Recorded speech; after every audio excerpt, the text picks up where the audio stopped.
Powerful currents are reshaping our world. Climate change,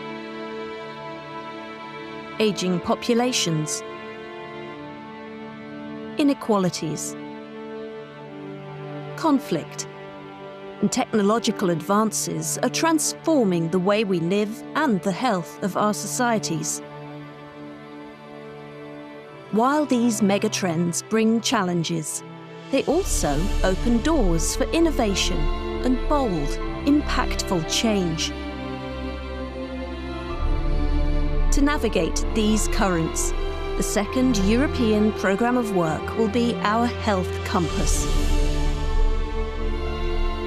guiding us toward a healthier, fairer, and more secure future for all. Your voice, our future.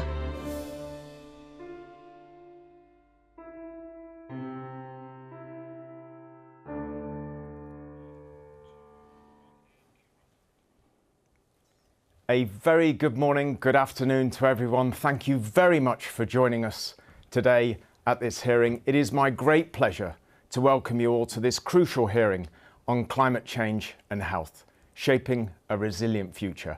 The fourth hearing in a series intended to engage, inform and unite us in action on a theme or megatrend. And there's no more significant of a challenge, indeed existential in its nature, than climate change.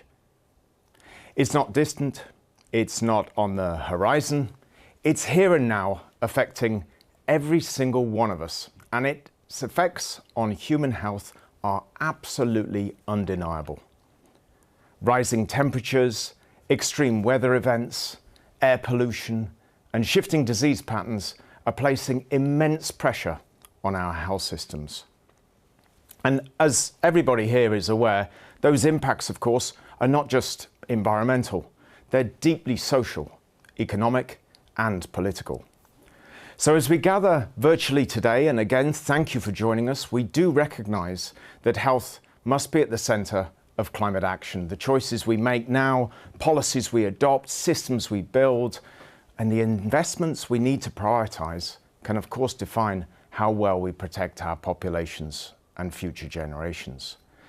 I personally consider it a moral responsibility, and I know that all of our speakers, including those that are joining me in the studio today, do consider it. By bringing them and you all together, we are going to fully harness our collective expertise, the evidence we have, and political leadership to ensure that health systems are resilient, prepared, and adaptive to the challenges ahead. I'm very honoured to be joined by two leaders here in the studio today, here joined by former Prime Minister Katrin Jakobsdottir. Prime Minister, thank you so much for joining us today, and also joined by our Regional Director, Dr. Hans Kluger. Hans, thank you very much for being with us as well today. Of course, it's your leadership, Hans, that has driven, and you've indeed been the guardian, if you like, for the European Programme of Work. You're now driving us into the European Programme of Work number 2. Indeed, that's why we're holding this hearing today. You've been a passionate champion for climate and health. I think my first opening question is to you. Why are you so passionate about this topic? As you know, Rob, I have been telling this actually for a while. I think WHO has been telling this for 25 years, but now we have solid evidence that climate crisis is a health crisis. It's about more than, I think, 500,000 people who pass away every year due to bad quality of the air. We all know about the heat, tens of thousands of people, particularly the youngest, the oldest, the most vulnerable in our society. And we always say, no, if the health system would represent a country, it would be the 5th most polluting country in the world. But maybe what concerns me most is that it impacts mental health of the youth. This kind, we call it the eco-anxiety, where the youth is very, very preoccupied with that one, because it's, as you say, it's not something distant, it's something we all see it around us.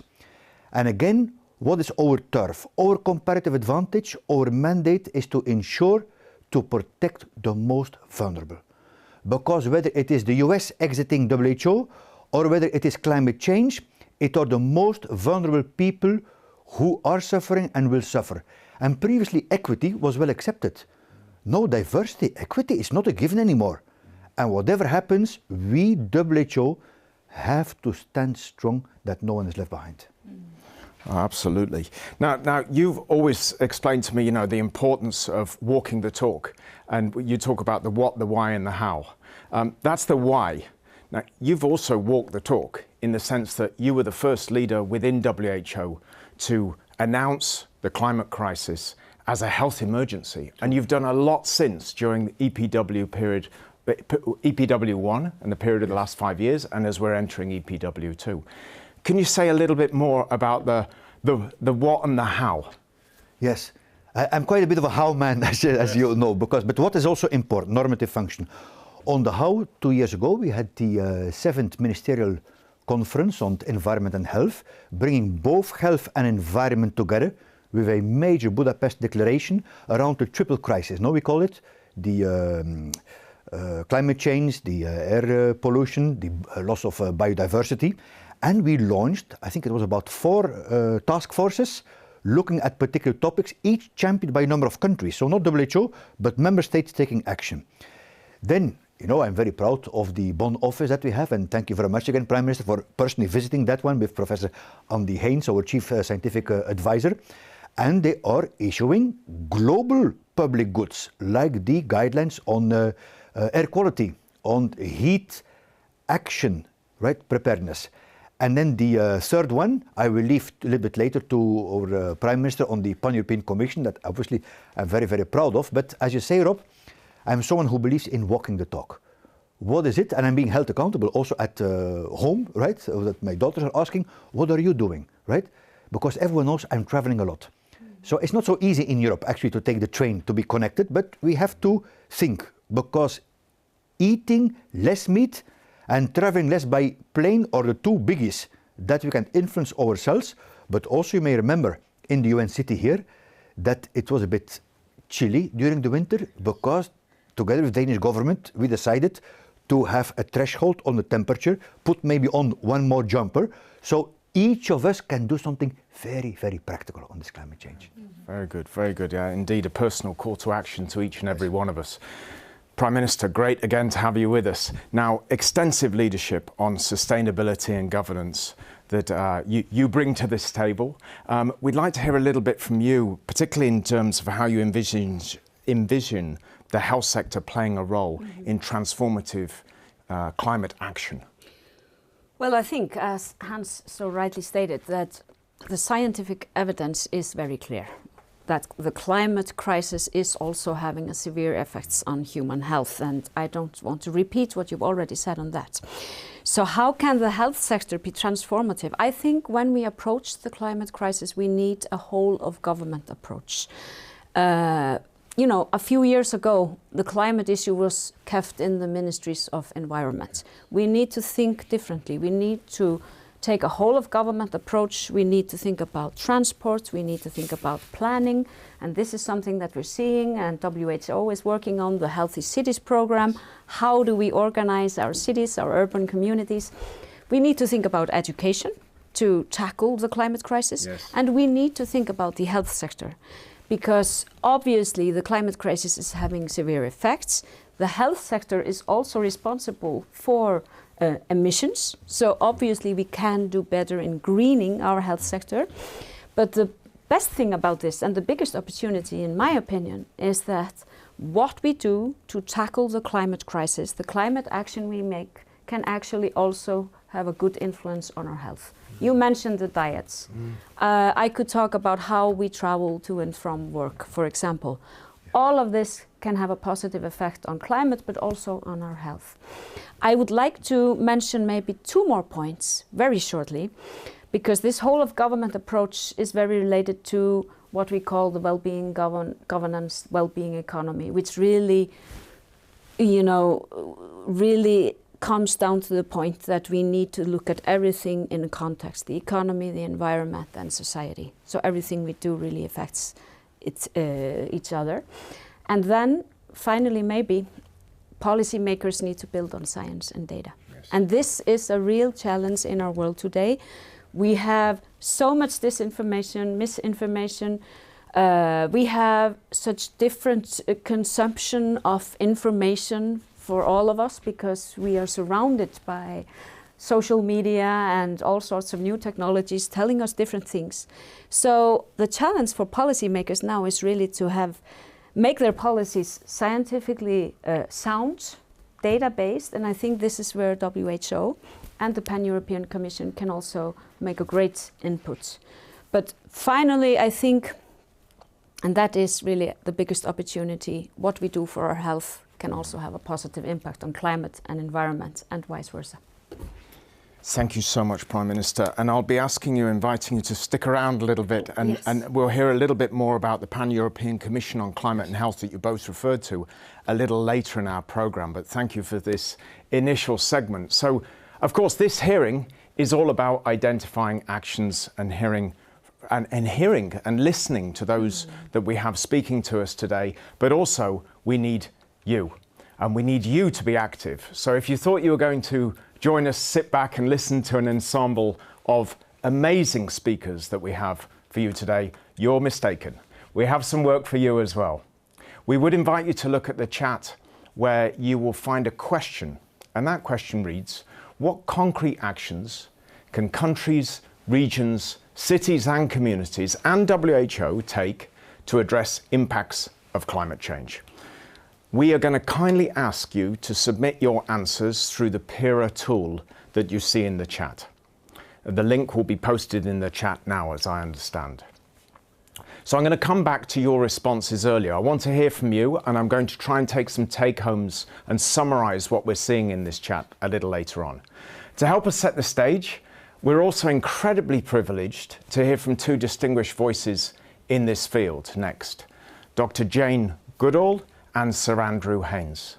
First, we're going to see a special video message, and I'm very grateful to Dr. Jane Goodall, the renowned ethologist, conservationist, and UN Messenger of Peace. Dr. Goodall has spent her life advocating for the deep interconnection between human health, biodiversity, and planetary well-being. Her message, entitled "The Heart of a Thriving Planet," reminds us that protecting nature is not just an environmental issue, it's a health imperative. Hello, this is Jane Goodall. I wish I was there with you in person for this important gathering. However, I'm speaking to you from New York, where my body is, but my spirit is with you. I think every single one of you there knows that our planet is suffering. We face two major threats, that's climate change and loss of biodiversity, and it's mainly because of human activities. We're using up our natural resources in an unsustainable way, and you know, there's around 8 billion of us on the planet now, and it's supposed to be 10 billion in 2050. So if we don't take action now to slow down climate change and loss of biodiversity, it's going to be a pretty bad state of affairs. We're creating, and you all know this, but this layer of greenhouse gases with our burning of fossil fuels and the other greenhouse gases that are trapping the heat of the sun. Many places have had the hottest summer since temperatures were recorded, and the change in weather patterns is obvious everywhere. You know, the hurricanes and the flooding and the droughts and the fires, and just, you know, you never quite know what the weather's going to do. We're polluting the air, the water, and the land with chemicals from industry, from agriculture, and from household waste. And we've really got to do something about industrial farming, which is polluting the very soil with chemical pesticides, herbicides, and fungicides. And of course, it's terribly harmful to biodiversity, the insects, the birds that eat the insects, and so on and so on. And when we come to animal industrial farming, not only is it horribly cruel, we know these animals are sentient beings, but In addition to that, it's using up huge areas of land to grow the grain to feed them, and it takes an awful lot of precious water, which is diminishing in many areas, to turn vegetable to animal protein. And then, of course, we've got overfishing and so many other problems that we are creating or making worse. And we mustn't forget the military operations around the world, the wars, the practices. They must be having a major, major impact on the greenhouse gases, along with the terror and misery and suffering that war causes. And, you know, we all know we need to make change. We talk about it all the time. But the time's now come for action, for us to get together and do something. Words aren't enough. And although some people are making valiant efforts, we need to get together because, you know, the situation is so bad. There's still a window of time, but it is closing. And it's no wonder that people are depressed. And young people are getting more and more depressed. Suicide rates are going up in some areas. And although many are kind of giving up, there are those who want to fight for change. And we see this in the youth demonstrations, more and more youth groups springing up. Young people, when they know the problems and are empowered to take action, are changing the world. I wish you an amazingly productive gathering. Again, I wish I was with you, but I'm sure that this will lead to great change. Thank you. And thank you, Dr. Goodall. We all wish you were with us as well. I must say it's an honour to have you speak to us, and I consider it my very good fortune now and privilege to ask Sir Andrew Haynes to follow Dr. Goodall. Sir Andrew Haynes is the Professor of Environmental Change and Public Health at the London School of Hygiene and Tropical Medicine, and he will present on a shared vision, protecting health, environment and our future. So Andrew, thanks for joining us. You've been at the forefront of research linking climate change to public health, emphasising the urgent need for sustainable solutions, and your insights will certainly help us today in understanding how evidence-based policies can drive real change and protect future generations. So Andy, you've also been a stalwart, an ever-present supporter and advisor to the World Health Organization. I know on behalf of the Regional Director stood here to my right in the studio, and all of us here, we extend our heartfelt gratitude for that. Over to you. Well, thanks very much, Rob, and really it's a great pleasure and a privilege to say a few words of introduction outlining the threats and the challenges posed by climate change to our health, but also the opportunities to tackle the climate crisis and also improve our health at the same time. And I wanted to start with this slide because I think it's a powerful illustration of how climate change is impacting temperatures around the world at the moment. On the left, you can see the surface air temperature anomalies in 2024, and I think they graphically show how we've moved away from the last few decades, how we've seen dramatic changes in temperature and other climatic variables as well, like precipitation, rainfall changes around the world and so on. But what you can see on the map is how parts of the Earth have heated up more quickly than others. And Europe is very much at the forefront of this because Europe, the European region, is heating up about twice as fast as the global average temperature around the world. And on the right side, you can see how 2024 is, it says on track on the slide, it actually is the hottest year on record, over 1.5 degrees centigrade. Now, that was partly due to the El Nino phenomenon amplifying the effects of human-induced climate change, but it's really largely due to the accumulation of greenhouse gases, carbon dioxide, methane, nitrous oxide, and some others as well. So these dramatic changes are now confronting us, and they're having a wide-ranging effect on human health. And this slide attempts really to summarize in an infographic the pathways by which climate change can affect human health. So you can see at the top of the slide how the increasing levels of CO2 and these short-lived climate pollutants like methane are changing the climate dramatically. completely beyond the previous confines of human experience. And you can see in the middle of the infographic how a range of different demographic, socioeconomic, and local environmental factors influence the magnitude and the pattern of risks around the region. So the number of exposure pathways involved are shown in the lower half of the slide. And you can see that these are very diverse indeed, and they're not fully comprehensive. There are some impacts that are not shown on the slide. But the exposure pathways range from the extreme weather events to effects on air quality of wildfires, for example, water quality and quantity, effects on food supply and safety, a range of infectious diseases, and of course effects on the social determinants of health, increasing poverty, because as you heat up the atmosphere, people find it more difficult to work in outdoor occupations, for example. Probably migration as well, and perhaps conflict could also be increased by climate change. And these lead to a whole range of health outcomes. We've already heard about the impacts on mental health. These are happening today, of course, due to climate anxiety, but also many climate disasters affect physical and mental health. For example, floods. If you follow people up after floods for a year or so, they have an elevated prevalence of common mental disorders. We know that air quality changes in pollen distribution, changes in wildfire smoke, can exacerbate asthma and other respiratory diseases. Changes in water quality and quantity can affect a whole range of different diseases transmitted through water, which are still a challenge in some parts of the region. Impacts on food supply and safety, I fear, are amongst the most challenging of all. We know that climate change is reducing crop yields in many parts of the world.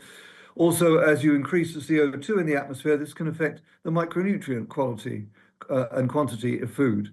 So this poses twin threats, I think, to human health through undernutrition. And of course, the infectious disease impacts are very pervasive and very diverse, ranging from emerging zoonotic diseases to a whole range of other vector-borne diseases, water-related diseases I've already mentioned. And then these complex multidimensional threats of impacts on socioeconomic systems, which will also be extremely important, difficult to quantify at the moment, very important. So just let me give you a couple of examples. Obviously, heat-related mortalities is particularly important. This is from the most recent Europe report of the Lancet Countdown, and thanks to colleagues for this important contribution to our understanding of the effects of climate change on human health in the European region. You can see the map on the left there, change in heat mortality, heat-related mortality of 100,000 over recent decades for men. The middle one, that's number C, is for women. You can see the effects even greater in parts of the region for women. And on the right, D, is the ratio of the probability in the recent last 20 years or so compared with the pre-industrial period. So obviously that's where the biggest changes have occurred since the pre-industrial period. So big impacts on heat-related mortality due to climate change. These will continue, of course. You'll also see that some parts of the region are not shown on this, and it emphasizes the importance of collecting better data from all parts of the WHO region. Every country needs to understand its own risk profile. A recent study from my colleagues at the London School, headed up by Pierre Masselot, have suggested that over 2 million additional temperature-related deaths could be experienced in over 850 European cities by the end of the century if action is not taken to cut greenhouse gas emissions. But up to 70% of these deaths could be prevented if action is taken. The next slide just illustrates some of the infectious disease transmission changes in the region, and it shows you the changes in Leishmania infantum, the predicted climate suitability on the top left-hand corner of the slide. Again, that's taken from the European Countdown. And you can see how that's changing over time, moving north as temperature increases. And then on the next slide, the next part of the slide shows you on the D, shows you how changes in tick distribution, the tick that transmits Lyme disease. And you can see that that's increasing in many parts of the region. The capacity of that tick to transmit Lyme disease is increasing. And in the bottom part of the slide, you can also see other changes in dengue transmission and West Nile virus, both of which are important vector-borne diseases in the European region. And those will change in their distribution as climate changes. So there are a whole range of different disease threats that are becoming more apparent as the climate changes. And there are still many unknowns. For example, what will happen as the permafrost melts, what will happen to those organisms that are being released from the permafrost, and to the extent to which they will pose threats to human health. So these are just a couple of examples. So what do we need to do? Well, there are two things we need to do. We need to adapt to the climate change that we cannot prevent. I've already said we're at 1.5 degrees, higher than that in some parts of the European region. So we have to adapt as best we can. But it's really important that we mitigate. We have to cut emissions. We have to cut greenhouse gases as quickly as we can. And we know that we're failing to do that. And that's posing additional threats to our health going forward. So this slide attempts to summarize really the potential adaptation and mitigation strategies that can be put in place. You can see, for example, for adaptation, better heat wave early warning systems, forest protection, flood protection, building resilience to extreme weather and climate changes, improving our ability to thrive under different climatic conditions is going to be really important. And on the right side, mitigation, cutting fossil fuel use. The burning of fossil fuel use, of course, is the major driver of climate change, responsible for about 70% of the emissions.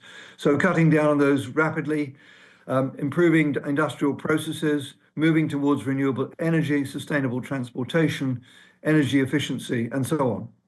And then there are integrated strategies which combine both adaptation and mitigation. And one example of those are what's called nature-based solutions, strengthening the green infrastructure, having more green space in cities, which helps to cool cities and reduce the urban heat island, as well as providing other mental and physical health benefits, and conserving water and energy. So we need to operate both adaptation and mitigation strategies in an integrated way.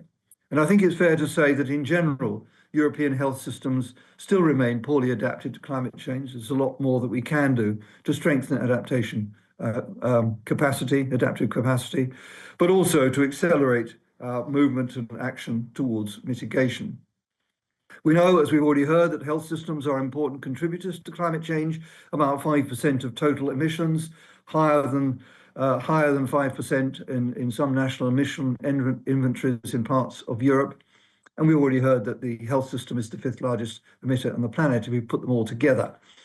So in trying to improve and sustain human health, we're also damaging the planet, and that has to stop. The WHO ATTACH program brings together over 80 countries that are committed to building health systems which can withstand climate change more effectively, which are low carbon and sustainable. And 26 countries, maybe one or two more now, have set a deadline of 2050 or earlier, by which their health system will reach net zero emissions. So we have to do that not just by moving hospitals and clinics and the health sector in general towards renewable energy, but also tackling what are called scope 3 emissions. And these are the emissions that are embedded in supply chains. So this means working with the pharmaceutical industry, with the medical equipment industry, with transport and so on, to ensure that these industries are also decarbonized in order to move towards a more sustainable net zero health system. And then finally, let me conclude by saying that although, of course, there are multiple threats to human health from climate change also represents a major opportunity to improve our health, not just by adaptation, but also, as I mentioned, through mitigation. And we've heard from the Prime Minister already how cross-sectoral actions is going to be so important. And I hope that this slide illustrates why that is so, because many of the actions that we need to take in order to cut emissions dramatically and move towards net zero could potentially prevent millions of premature deaths worldwide. We've reviewed this evidence recently in the Lancet Pathfinder report in November 2023, and we've created a climate and health evidence bank, which there's a link here in the slide, which links to much of the evidence that we found. But in summary, there are three broad pathways. Reduced air pollution. So as we reduce the burning of fossil fuels, we also reduce air pollution that we're all inhaling at the moment. And that's responsible for over 500,000, over 500,000 premature deaths annually, according to WHO estimates in the region. More than that if you add in household air pollution. So these are win-win strategies. Many of these air pollution deaths, at least the ambient ones, are due to the burning of fossil fuels. So a win-win strategy there. Physical activity, well, physical inactivity, insufficient physical activity, has been attributed, has been thought to cause perhaps 1 million or so deaths around the region. So moving towards more active forms of transport, walking and cycling, making these safe options in our cities in particular, is an important driver of both improved benefits to our health, but also can help to drive down emissions, particularly when combined with improved access to public transport.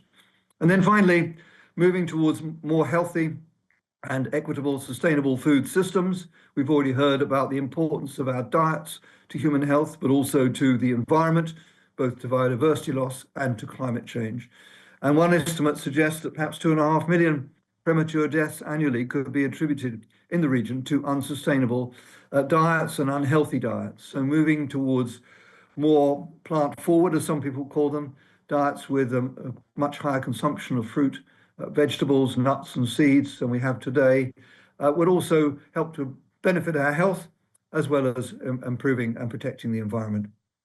So I'll stop there, but I wanted to leave you with these twin thoughts that whilst climate change poses a whole range of pervasive threats to our health going forward, there's much that we can do, both to adapt to climate change and also cut greenhouse gas emissions, working with colleagues across different sectors in order to achieve these ends. Thank you very much. Thank you for that outstanding presentation, Sir Andy, and for so eloquently setting the scene for us. Now, to conclude this scene-setting session, we're going to watch a brief video developed by the WHO European Centre for Environment and Health.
Thanks for that powerful reminder that it's time to act now, reinforcing our shared responsibility to prioritise health in the climate agenda. With that, we're going to transition into a series of lightning talks. It's indeed very fast and furious today, dear friends, dear colleagues. We're now going to delve deeper into strategies and actions for a healthier, climate-resilient future.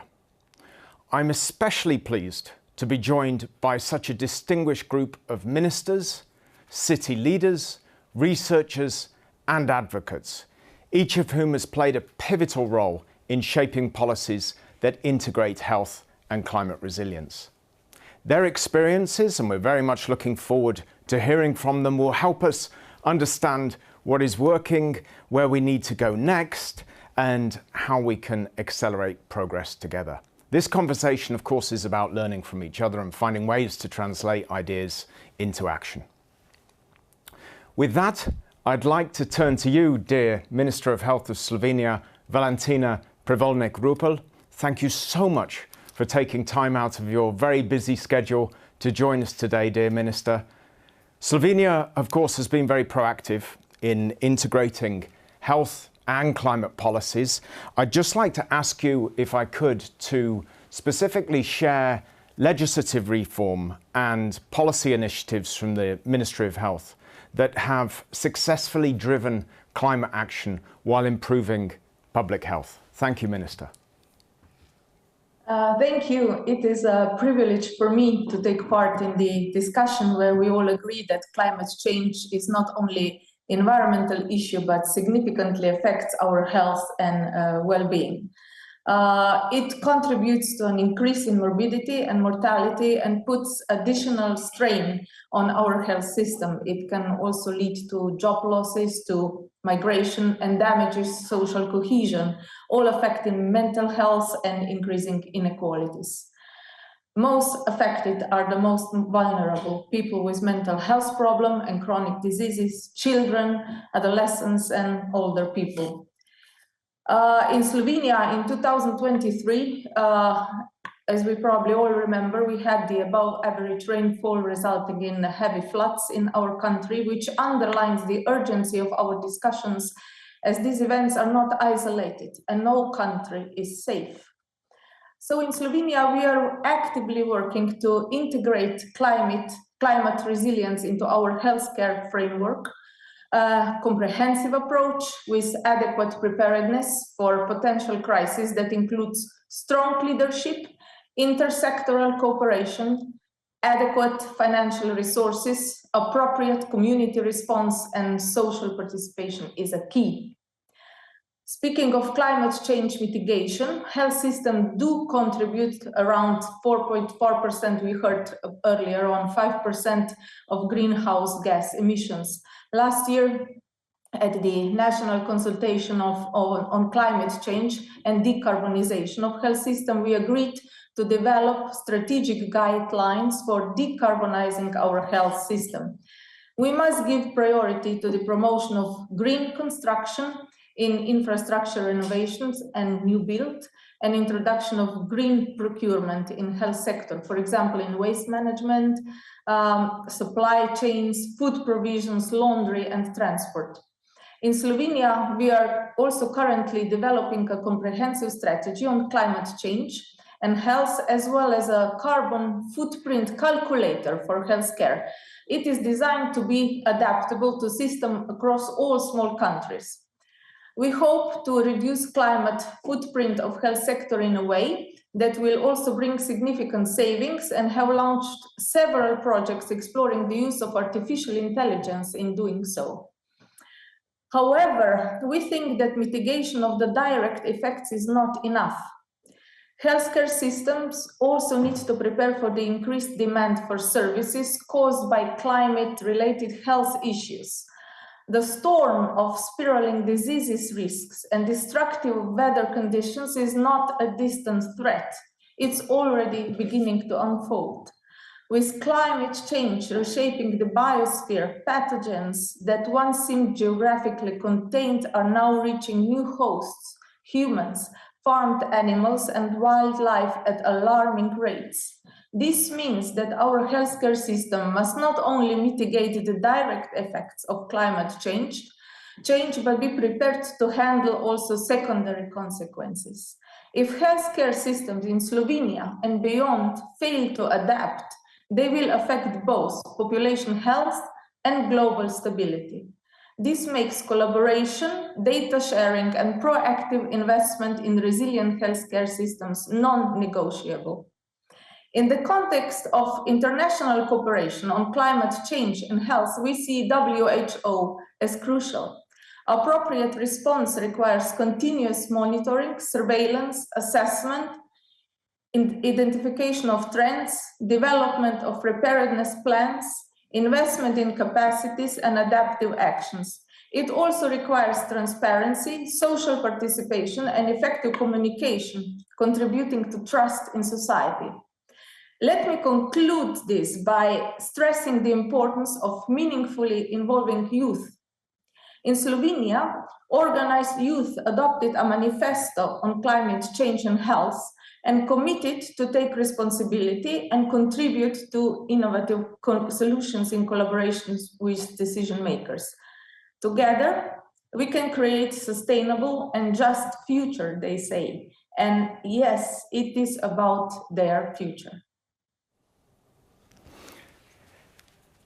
Thank you very much, Minister. I can, of course, assure you that we're going to be hearing from the youth constituency in just a few moments. Of course, your experience, as you've just outlined in Slovenia, demonstrates how governments can take proactive steps to safeguard both planetary and human health. It's exactly the kind of leadership we need to see more of across the region. And indeed we are. In Kazakhstan, we've seen significant healthcare reforms in recent years, from the national to the local levels. And I'd really like to welcome and ask dear Gulnara Murkanova, Director of the Department for International Relations, to provide a brief example on how these reforms are addressing climate-related health challenges and strengthening resilience in the health system. Gulnara, a very warm welcome to you. Thank you, Mr. Butler. Позвольте, уважаемые участники данного мероприятия, уважаемый господин Клюге, коллеги, поприветствовать вас и еще раз отметить важность поддержки Европейского регионального бюро ВОЗ в разработке новой европейской программы работ для построения более устойчивого, здорового и справедливого будущего для людей и оказанную возможность участвовать в этом мероприятии и рассказать о мерах, принимаемых Казахстаном по вопросам здравоохранения.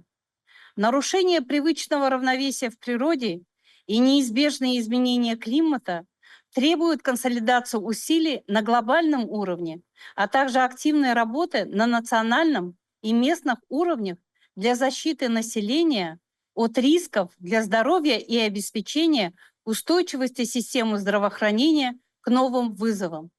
Мы испытываем последствия изменения климатических условий. Это повышение температуры, особенно в южных и юго-западных регионах нашей страны, ухудшение качества воздуха, особенно в индустриальных центрах страны и мегаполисах, экстремальные погодные явления, так как известно, весной 2024 года в Казахстане мы боролись с наводнениями. В целях эффективного реагирования на эти вызовы уже реализуются комплексные и мультисекторальные реформы.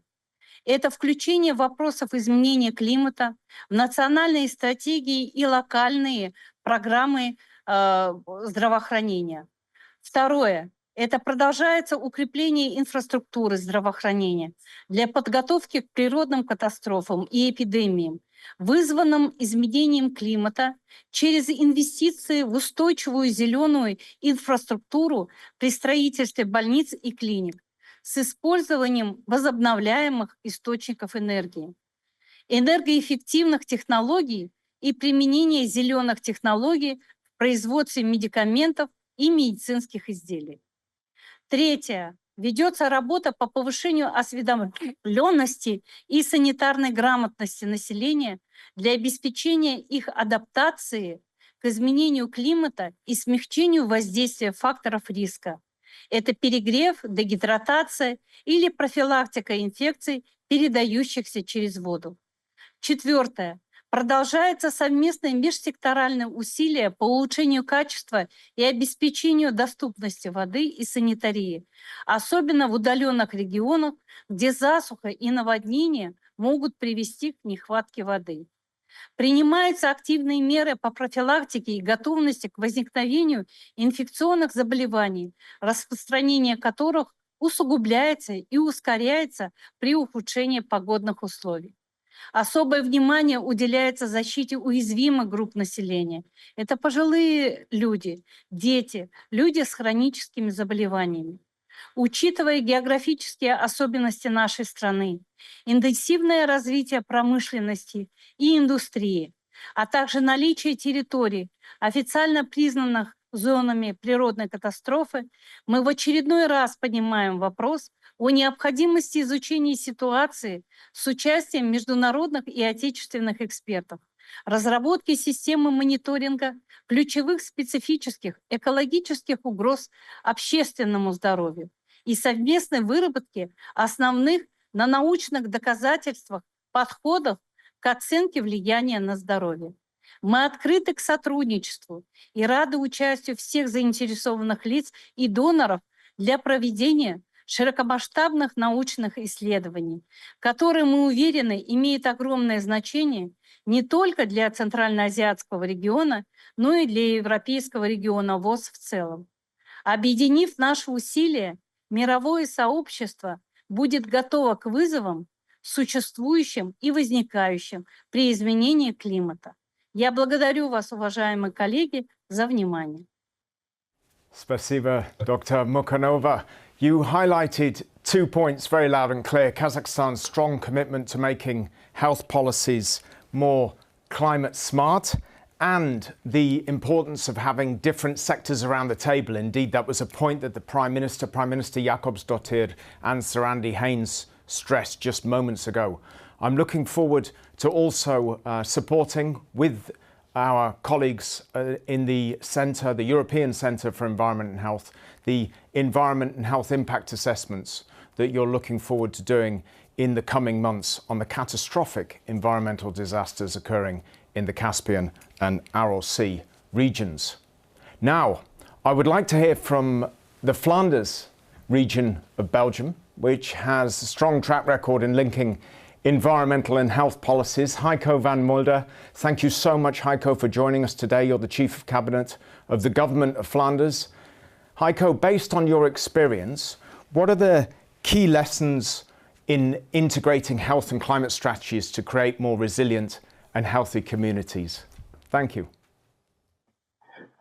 Thank you, Rob. I would like to emphasize, as you speak, the importance of the regional level as the interface for health, governments, and climate change. In order to safeguard our health, it's imperative that we now prepare our society and healthcare system for the well-known challenges posed by climate change. And this is the responsibility of every policy level. Health and well-being are in all policies.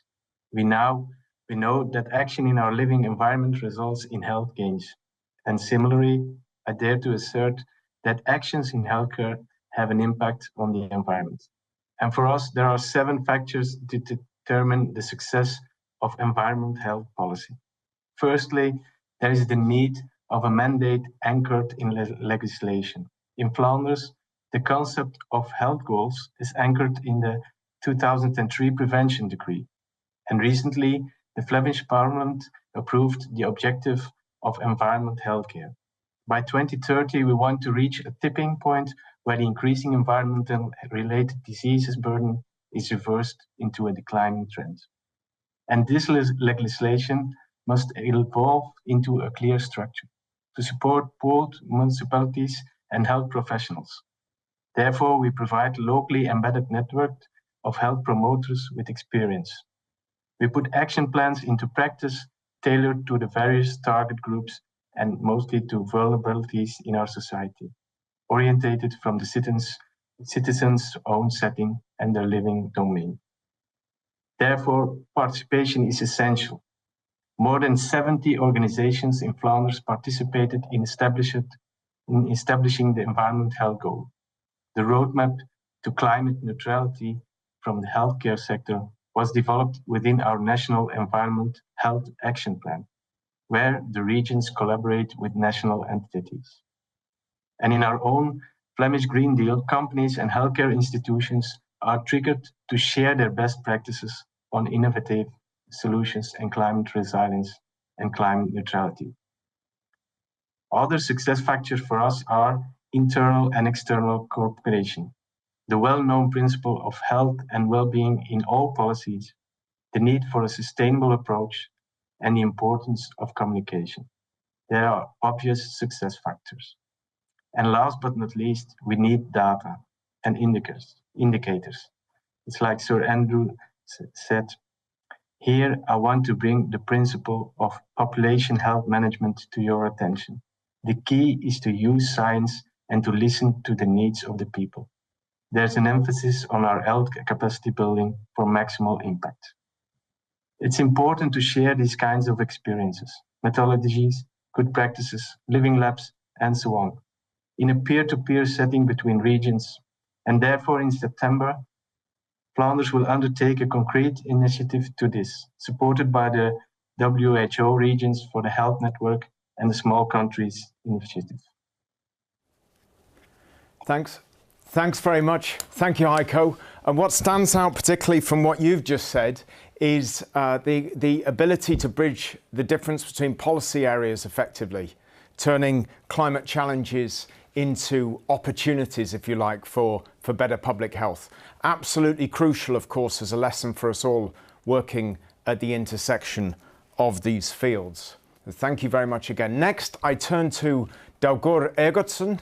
Dagur, great to have you with us. And you're going to speak more about the local level. Hi.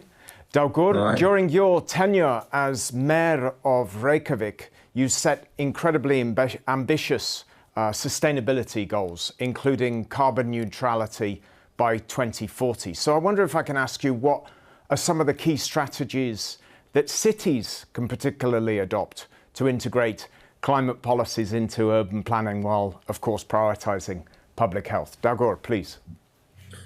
Well, thank you very much, and great to be with you.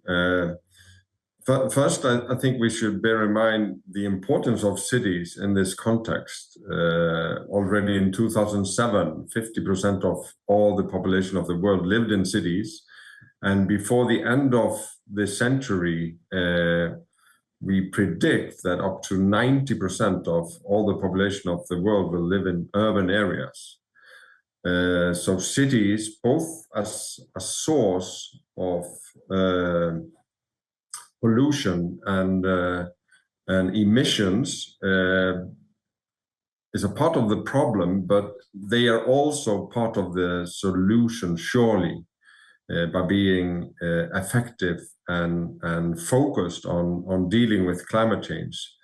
So that's one part, but I actually think that the correlation with health is very important also to communicate the importance of tackling climate change, because with arguments and examples that lead to better health and lead to better quality of life, we are talking to not just the minds of people, but also to their hearts, because health is, of course, central to us all in our daily lives.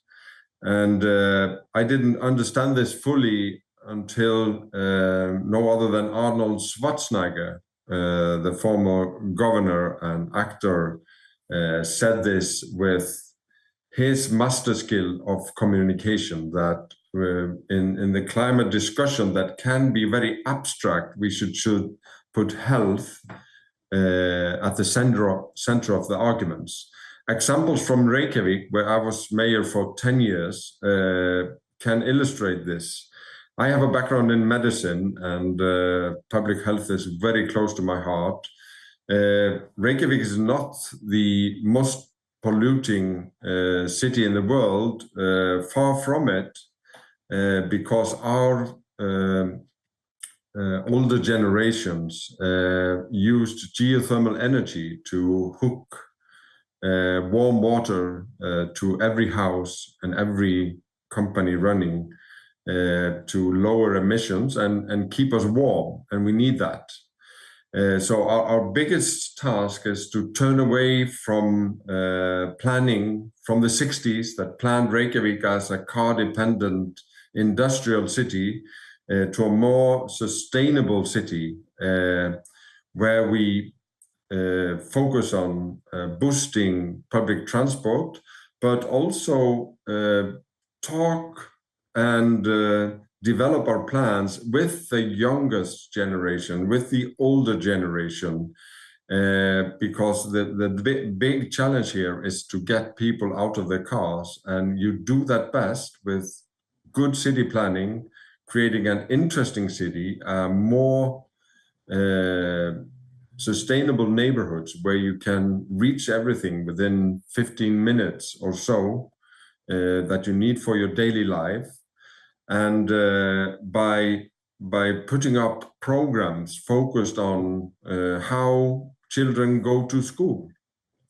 And we actually realized that we had been banning children from biking to school, and we went from, in some schools, from 0 to up to 33-40% of children that went on their bikes, and a lot of the rest walk.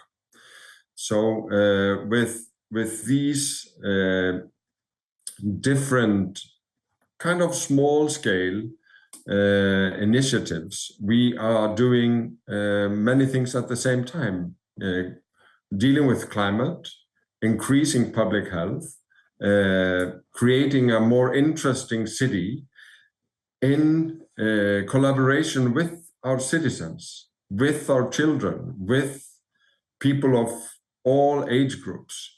And that creates a whole new momentum that I think the climate discussion, the climate goals need. So climate issues and public health and the health of each and every one of us should go hand in hand in what we communicate and what we do in cities and all over the world. Dagur, thank you very much indeed. And there, talk and make plans with younger generations. You've provided me with the absolute perfect segue to our next speaker.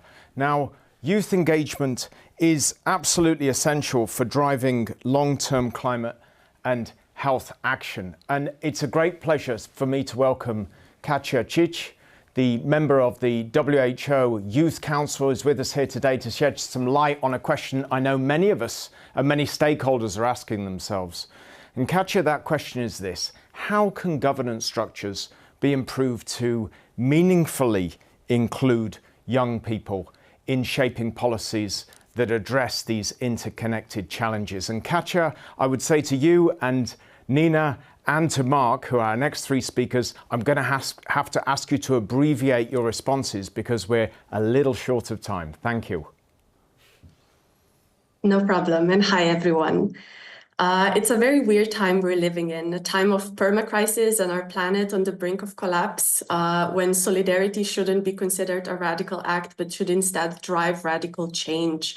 And we stand at a critical juncture in history where government structures should respond accordingly, to act at the pace and skill necessary, with a capacity to care deeply and act collectively with young people whose voices, perspectives, and actions are essential in shaping our future through coordinated action and on the intertwined challenge that is climate change and health. In the WHO European region, every third person is under 30. However, less than 3% of parliamentarians actually fall within this age bracket. So if we translate that onto a scale of 1 year, youth voices would cease to matter in decision-making settings on January 10th. Now imagine if you yourself were voiceless for 355 days of the year.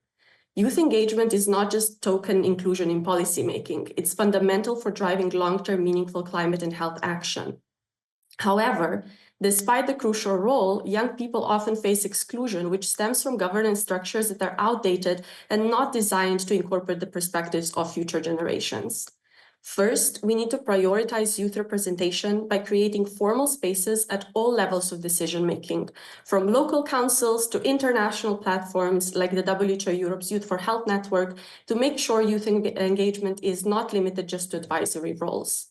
Youth should be systematically included in the creation and execution of climate action plans or sustainability goals with robust institutionalized power and be fully integrated into policy processes.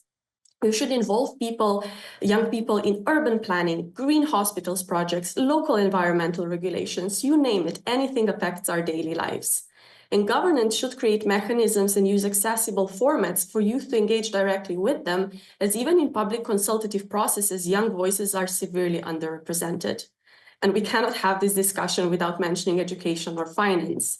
Education systems should integrate practical and participatory elements of policy engagement into climate education. We should build young people's civic and health literacy skills, not as two separate items, but as something essential to their well-being and ownership of one's health. We also need for governments to invest in youth-led programs and activities on climate health, whether that is through public grants or other funding mechanisms, because you probably don't expect your 14-year-old son to be financially independent. So why are we banking on youth organizations to survive without aid? And inclusive governance is the major reason I'm here today, because systems in my country, Slovenia, enabled me and other youth to engage meaningfully. Youth co-created the Budapest Youth Declaration and the Slovenian Youth Manifesto on Climate and Health, which are both beautiful documents, but their impact can only be seen if we act upon them together. And mechanisms such as the WHO EHP Partnership on Youth that Slovenia helped establish exist to champion government structures that elevate youth, because effective change comes only from collaboration.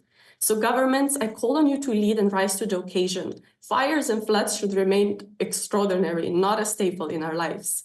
And in conclusion, youth engagement for climate and health is not just a right, it's a necessity. If we want long-term sustainable solutions, we must ensure that young people are at the center of the governance with real power to redefine our world. Thank you. So thank you very much, Katja. A very clear call to action for all of us. And I know that youth engagement is something that our regional director here at WHO holds very close and dear to his heart. He's been listening to you speak just now, and I know that will resonate, your points will resonate very much with him, particularly with regard to his special initiative on youth and youth engagement. And thank you for taking part in that as well. So next, the Clean Air Fund is a philanthropic foundation that plays an absolutely critical role in advancing policies and investments for air quality improvement. Here, I'm very, very, very glad to welcome Nina Renshaw, who is the head of health at the Clean Air Fund. She's joining us now. Nina, great for you to join us. Thanks. Can you say a little bit around these efforts and how they can be leveraged to protect public health and drive really systematic change in addressing the climate crisis? Thanks, Nina. Very, very glad to be here as well, and thank you so much for having me. As you said, the focus of Clean Air Fund, it really does what it says on the tin, is air quality, and it's precisely because it's the critical issue at the intersection of climate and health. Air pollution is now the #1 global risk factor for premature death worldwide, and this will surprise many people that it's overtaken even tobacco. So in 2021, air pollution was linked to 8 million premature deaths worldwide. The pollutants that degrade our air quality are exactly the same ones that are driving the climate crisis. So cleaning our air is one of the most immediate and impactful ways to protect both people and planet. WHO, in your COP29 special report, rightly highlights that synergistic investments in health and climate can save millions of lives annually. Scaling up these actions could save getting on for 2 million lives every year, and that's primarily through better air quality. So there really is hope in this part of the field.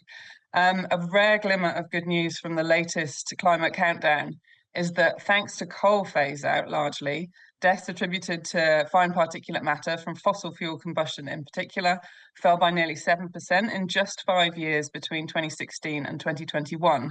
So this shows how quickly fossil fuel measures in particular bring health benefits that people will really feel, as well as ministries of finance, as well as ministries of health when it comes to their budgets, will feel these benefits really quite rapidly. So urgent action and investments are needed to phase out fossil fuels. We've been banging this drum for a long time, and we're really grateful that WHO does the same.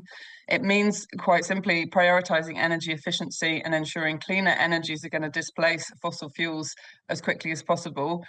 WHO has estimated that phasing out fossil fuel subsidies and taxing fossil fuels fairly could save over 1 million lives, 1.2 million lives by 2034. And we're really focused as Clean Air Fund on how to deliver these benefits as quickly as possible. For us, this also means a specific focus on what's called super pollutants. So these include methane, black carbon, tropospheric ozone, which are, this might surprise you, responsible for nearly half of global warming to date and are also particularly harmful to health. So again, win-wins on tackling these as a priority. Rapidly reducing these super pollutants is the most impactful and quickest way to turn down the heat, basically. Cutting super pollutant emissions can decrease the pace of warming, reduce temperature increases 4 times faster than reducing carbon dioxide alone. So really important to have these integrated measures across the whole suite of air and climate pollutants. In contrast to tobacco, which has a global treaty, air pollution doesn't have the same level of attention or investment yet, and it really should. Only 1% of international development finance is going to air quality specific projects. Obviously, this is a huge missed opportunity for governments, for donors, for philanthropies to maximise their investments and win-wins for climate and health. We're currently working with multilateral development banks on a toolkit to operationalise that approach and speed things up. As to what WHO and the health community can most usefully do, integrating health into the forthcoming COP30 process, the declarations of climate commitments through the NDC reports is really crucial. And huge credit to WHO for leading the way on this. You've been attending the COP climate conferences for many years already. Health authorities and experts should be part of those negotiations going forward. We know that COP30 in Brazil is going to focus again on health. So this is a great opportunity for all of us here and our organisations to be a part of those negotiations, to attend and make the case. There will be an update of what's called the NDC scorecard, which is an initiative by Global Climate and Health Alliance to see which countries are doing the most to take health into consideration in their NDCs and which are acting on air pollution. They last did this ahead of COP28, and the findings were maybe surprising, particularly for Europe, just how poorly European countries score when we look at health and air pollution in their NDCs. We know they're actually doing a better job of this. There's world-leading commitments coming out of Europe on clean air and climate action, but Europe can do much better at telling that story through their NDCs and just showing the win-wins for health as well. In that last ranking, it was actually a lot of countries in Africa and Latin America that were topping the rankings. There were no European countries in the top 15, but we saw several African countries, especially Francophone West Africa, plus Ghana and Nigeria. And then Colombia was the country that topped the ranking. And PAHO did an analysis of what their climate commitments mean for both health and the economy. Just the air quality improvements of their climate plans in Colombia's NDC would prevent more than 3,800 premature deaths per year by 2030. So really concrete and really a great basis for a health and economic impact assessment of their climate plans. Just as a final point, to drive future progress, we hear all the time from policymakers that they're increasingly understanding of why they need to act on climate and health and air pollution, but they really need to know how.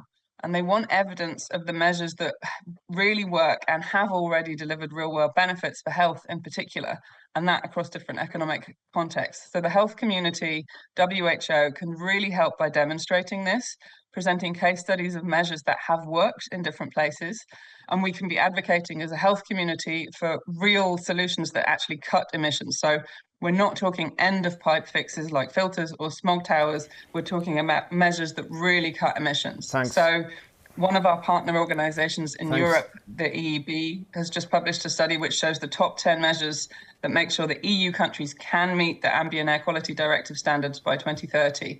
So there's really concrete things that countries could be doing to move these things forward on short timelines.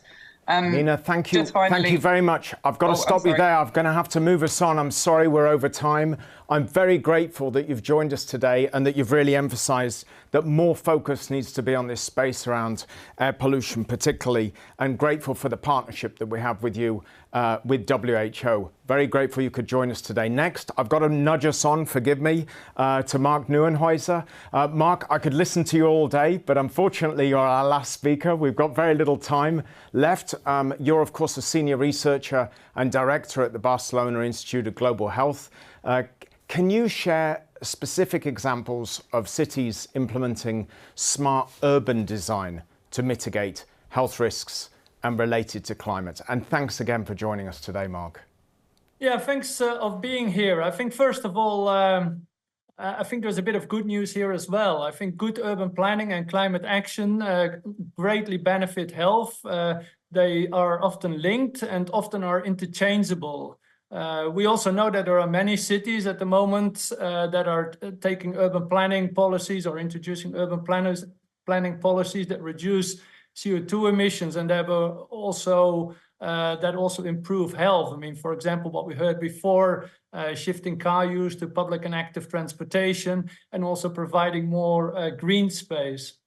I think very positive here in Europe is also what we have is the EU mission on carbon neutral and smart cities that where they try to promote climate action and reduce CO2 emissions, which are not only good for climate in this case, but also for livability and health.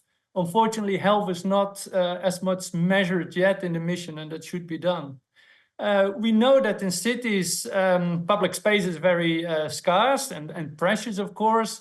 Unfortunately, we've seen too much car-centric urban planning, and cars take up a lot of space. But over the last few decades, we see more kind of what I call people-orientated urban planning to reduce the car dominance and dependency and provide space for other modes of transport, and also for green space, what is much healthier. I've seen some really nice examples in cities where they're introducing novel urban models. For example, like Paris, the 15-minute city model, what is now also introduced in other cities. Barcelona, the superblock model, that is also being introduced. The London car-free neighborhoods, car-free neighborhood in Vauban, in Freiburg. These are all examples of new models that are being introduced in many different cities that reduce CO2 emissions, air pollution, and also noise levels, also reduce the urban heat island effects and increase green space and physical activity, which we all know very much benefit health. Furthermore, we see quite a few cities introducing zero pollution, zero emission zones, or low, and also implementing zero emission public transport, for example, walking and cycling infrastructure. These are all helping climate policies or are part of climate policies, but also benefiting health. One city that I would like to mention at the moment, because I recently visited, is Utrecht. It's a very small, or it's a medium-sized city in the Netherlands with progressive policies over the last 20 years to promote better use of public space and also active transportation. I think now the majority of trips are actually by bicycle. They're also building a new car-free neighborhood called Merwede for 12,000 people. And also they're planning a new neighborhood called the Rijnbergse Polder for 50,000 people. What they promote, or what they're hoping to get, is a green and healthy neighborhood using renewable energy, good public transport links to the center. I mean, and they're working together, I mean, with many different sectors to actually make this happen. And I think this is extremely important, I mean, to get other sectors involved. We heard the example of Reykjavik before. I think it's a good example as well, but then also other cities like Stockholm, Oslo, Klagenfurt, to name a few. But we also have to remember that, you know, we have had cities that have been, say, car-free for quite a few years, like Pontevedra in Spain, that have this kind of policy. I think what is essential is having more joint-up thinking between urban planning, mobility, climate action, livability, health, so that we can have a net zero, equitable and healthy urban future. We've heard it a few times, you know, us from the public health sector, we can't make the changes. We need to work with others to actually make the changes. We can say what is healthy, but we can't make the changes. Finally, I would like to mention that we have a housing crisis. There are many countries that want to build more. And I think this gives us a great opportunity to actually build better than we've done in the past, get away from this car-centric urban planning towards planning for people and making much healthier environments. And I think this is a great opportunity that we actually should take. Thank you. Mark, thank you very much indeed for joining us today and for those insights. And thank you to all the speakers for such an insightful and thought-provoking contributions that they've made through this discussion. Now, there are some really powerful examples here clearly to be built upon. I'm delighted to welcome back Prime Minister Jacobsdottir, who is also accompanied by the former Minister of Health, Welfare and Sport of the Netherlands, Professor Ernst Kuipers. Welcome to the studio. Very much looking forward to asking you a question in just a short moment. But before I do so, I wanted to earlier remind that we asked our participants to share their thoughts, through a PIRA poll focusing on one key question, and that question was, what concrete actions can countries, regions, cities and communities and WHO take to address the impacts of climate change? Now we have the poll, and the poll will stay open actually until this evening, so please do continue to contribute to the poll. I would like to just, in summary, if there are three key take-homes as I'm seeing the poll presented to us at the moment, and listening to the speakers that we've just had, I think those three take-homes that I would summarise would be on policy and governance matters. It is clear that policy and governance matters.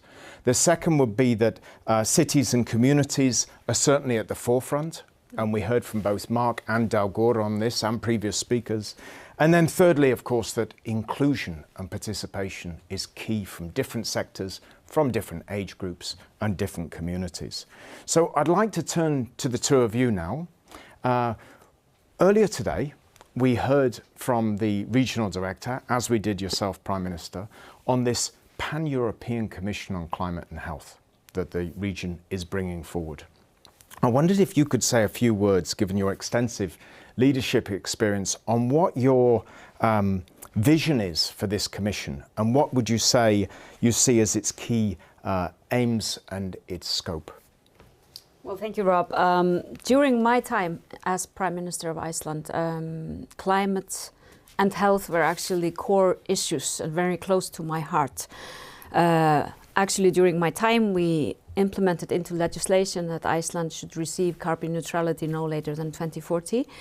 And also we implemented really the first steps of moving the economy more towards the well-being economy. One of the things that we did then was actually to ask the people. We made a poll. What is most important for you personally? And what is most important for you that the government and the society focuses on? And health was on top of both these lists. So I think these things are very interconnected, and therefore I was very honored and inspired when the regional director contacted me to chair this commission, because I think knowing how important health is for all of us, knowing that the scientific evidence is very clear, that the climate crisis is really affecting our health, and we have been talking about that this morning, the heat-related effects, food security and safety, water supplies, infectious diseases, etc. We need to kind of look at this from a holistic point of view. The plan is to convene 9-10 commissioners, all people with extensive experience of policy making and governance. We will build on a sound scientific base, but our role is really to approach this from this kind of whole of government viewpoint that I mentioned earlier here in this hearing, because we can't keep health just in the Ministry of Health. We need to think about everything we do. I mentioned education, transport, planning of cities. We can talk about agriculture and fisheries, etc. Everything we do affects our health.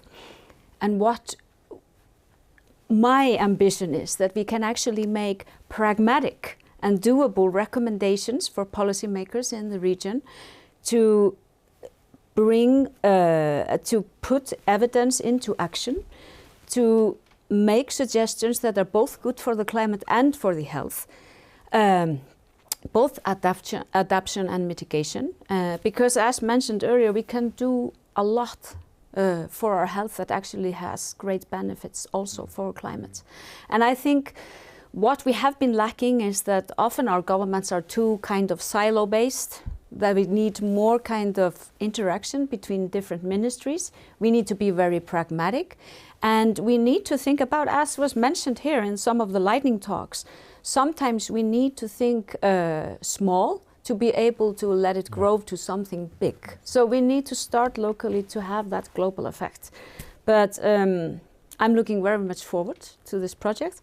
We are hoping to launch this commission in June and already started the preparatory work. So, and I think the whole idea is really that we will have these kind of pragmatic recommendations that include the social and the economic dimension, and that also are mindful of that the continent is diverse. You know, we have the Arctic, we have the South coast, the Mediterranean coast, we have the inlands, we have the West and the East. But all of the regions are suffering from climate change. It appears differently, but all the regions are really experiencing very difficult periods with droughts, flooding, heat, effects on crops, etc. So we need to be mindful of that inner diversity, but the whole picture is that what we can do and we must do is to implement climate action that also has health benefits.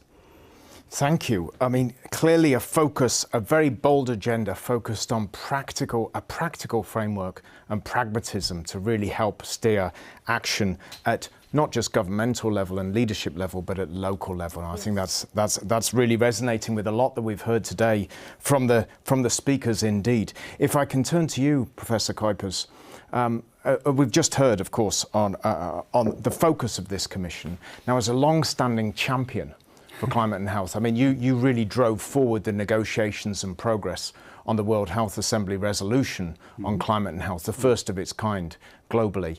You were at the rudder, you were steering that ship. So I'd like to hear a little bit of your perspective on what you feel from the Prime Minister she's just outlined in terms of the objectives of the Commission, how you think the Commission can make a difference. Yeah, thank you very much, Robin. If I could just start, I've been in healthcare, working in healthcare now for 40 years. You can say I'm already that old. But over these 40 years, I've seen very impressive changes in the way we prevent disease, do our diagnostics, as well as our therapeutics. Now, we could look at many different examples, but if we would just look at one measure, we've seen over these 40 years that basically for 40 years in a row, every week, we added 1 day to the life expectancy of our Euro region population. It doesn't sound like much, but if you just consider it, it's impressive. Yes. But now, at this point, all of these achievements, all of this progress is seriously being threatened. And it's being threatened by the impact of climate change. And we've heard all the examples. This is not due to severe weather events, but it's very, very broad. In biodiversity, the Prime Minister mentioned it, in antimicrobial resistance, in infectious diseases, and so on and so on. And it affects all populations, all age groups, and there is no escape. So the resolution, I think, was a landmark, making it very clear to governments, to populations, to stakeholders everywhere, that yes, climate change is the threat, and we have to act upon it. Now, when we act, it's not just the WHO, it's not just governments and member states, but it's also the many stakeholders. And I hope, and very much, and it's an honor to be able to contribute to this committee, and hope that we can improve the political awareness. With all of this happening, you would consider and think that the political awareness was very high. But if I just mention that health was only separately put on the COP agenda like 2 years ago, it illustrates. If I mention that on all of the investment, about 100 billion a year on climate action, only 1% of that goes into health actions, we have a lot of work to do. So political awareness, helping to create the scientific data, which need to be robust, but can help the political and the implementation and the monitoring, and of course then also support the scientific agenda. Professor Kuipers, on that note, I want to thank you both very much for joining us in the studio today. Professor Kuipers, Prime Minister, thank you for joining us. Colleagues, it has been an absolute privilege to host this external hearing on climate change and health, a significant moment, of course, in shaping this second European programme of work. Today we've heard from experts, policymakers, civil society leaders, and a dear former Prime Minister, and we're, of course, highlighting the very bold actions. Everybody has highlighted the bold actions needed at every level to address the growing impacts of climate change. I would like to personally thank you for joining us, each and every one of you, for your commitment and for generously sharing insight and knowledge from all of the speakers as well.